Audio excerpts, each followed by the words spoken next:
Colombian twins were absolutely, I mean, it was a heartbreaking case to suddenly discover at the age of 25 that your family is not your family, that your twin brother is not your twin brother, but an unrelated same age individual you've been raised with all that time.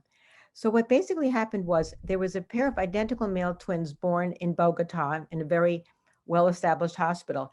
And the day before that, another set of identical male twins had been born about 100 miles to the north in a very rural, um, poorly equipped hospital.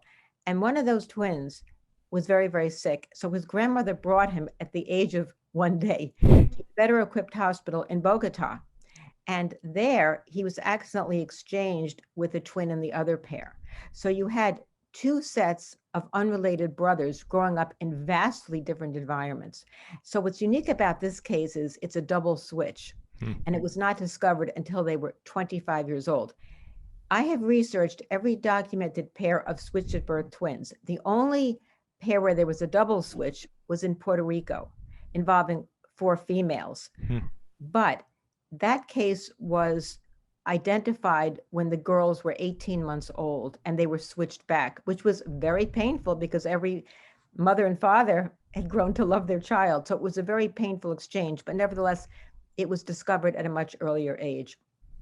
When I learned about the Colombian brothers, I knew without even thinking that I was going down to Colombia to visit them. I've actually been there twice. And it was phenomenal. What we saw was that despite the different environments and the 25-year separation, the personality traits of the real twins were so much more alike. We had one pair that were outgoing and effusive and very sociable.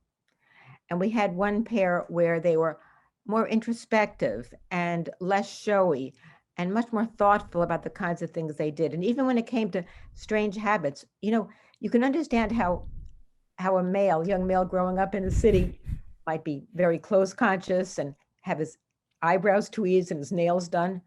But a brother living in a rural area without running water, he was very fastidious about his appearance too.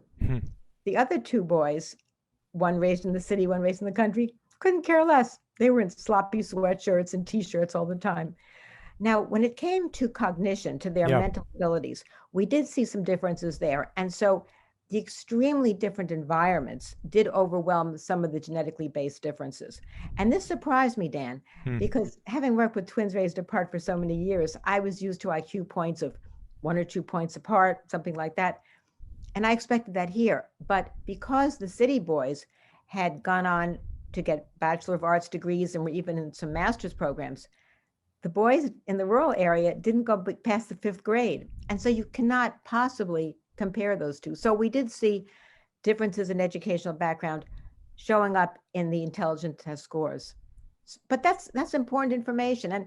And for someone like me who takes a genetic perspective, it was a good lesson in how environments can work. So it was a fascinating study overall. And you can't dismiss the emotional aspects of this too. As I said earlier, what a shock to discover that everything you thought about your life was just not true. And I mean, even your name was not your name.